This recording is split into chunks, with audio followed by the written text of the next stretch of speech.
Hello बच्चों, आज हम फ्रैक्शंस में सब्ट्रैक्शन सीखेंगे कैसे सब्ट्रैक्ट करते हैं। ए पार्ट हमें दे रखा है 13/15 माइनस 7/15। ठीक है, नीचे वाले दोनों डिनोमिनेटर्स जो है हमारे सेम है। ठीक है, तो एलसीएम लेने की हमें ज़रूरत नहीं है इसमें। ठीक है, तो डिनोमिनेटर हम एक ही बार लिखेंगे और ऊपर वाले दोनों नंबर माइनस की फॉर्म में लिख देंगे। 13 माइनस 7 माइनस करके हम नीचे आंसर लिखेंगे 13 माइनस 7 दैट इज 6/15। ठीक है, अब ये 6/15 अगर आगे किसी और टेबल में आते हैं, ये दोनों नंबर किसी सेम टेबल में आने चाहिए। 6 भी कोई ऐसा नंबर लो टेबल्स का जिसमें 6 भी आए और 15 भी आए उसी टेबल में। ठीक है, तो तुम डिवाइड कर सकते हो आगे और। ठीक है, जैसे 6 हमारा 3 के टेबल में भी आता है एंड 15 भी हमारा 3 के टेबल में आता है।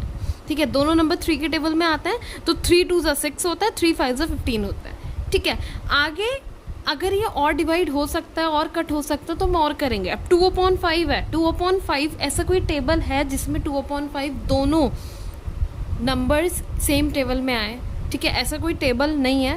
ठीक है, एक 1 का ही टेबल है, तो आंसर तो सेम आना ही है, इसलिए हमारा लास्ट आंसर क्या होगा 2/5। ठीक है, बी पार्ट देखो, बी पार्ट हमारा मिक्स्ड फ्रैक्शन में दे रखा है। सबसे पहले हमें इसे इम्प्रॉपर फ्रैक्शन में कन्वर्ट करना है। इम्प्रॉपर में कैसे कन्वर्ट करते हैं मिक्स्ड को इम्प्रॉपर में? सब इन दोनों को पहले मल्टीप्लाई करते हैं और ऊपर वाले नंबर से ऐड कर देते हैं।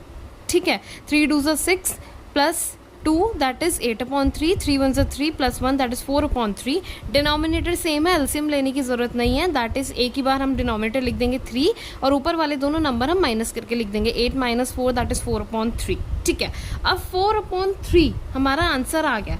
अगर क्वेश्चन मिक्स्ड में दे रखा है ना, तो हम आंसर भी मिक्स्ड में निकालेंगे। मैंने एक वीडियो में बताया था कि मिक्स्ड में कैसे कन्वर्ट करते हैं। अगर नंबर फ्रैक्शन में तो उसे मिक्स्ड में कैसे कन्वर्ट करते हैं, हम उसको डिवाइड करके कन्वर्ट करते हैं। जैसे 4 को डिवाइड करना है 3 से, तो 3 1 3, एलसीएम हमारा 1 आया। तो मिक्स्ड में एलसीएम तो 1 बचता ही है। फिर ये साइकिल स्टार्ट हो जाती है, ये वाला नंबर यहाँ आ जाता है, आंसर जो होता है वो यहाँ आ जाता है और ये वाला नंबर यहाँ आ जाता है। ठीक है, सी पार्ट भी हमारा मिक्स्ड में दे रखा है, उसे सबसे पहले इम्प्रॉपर में कन्वर्ट करेंगे। 10 1 10 प्लस 7 17/10, 10 1 10 प्लस 3 दैट इज 13/10। ठीक है, डिनोमिनेटर सेम है, एलसीएम लेने की जरूरत नहीं है, एक ही बार 10 लिखेंगे हम। 17 माइनस 13 माइनस करके दैट इज 4/10। ठीक है, अब ये 4/10 दोनों सेम टेबल में आने चाहिए। 4 भी उसी टेबल में आना चाहिए, 10 भी उसी टेबल में आना चाहिए।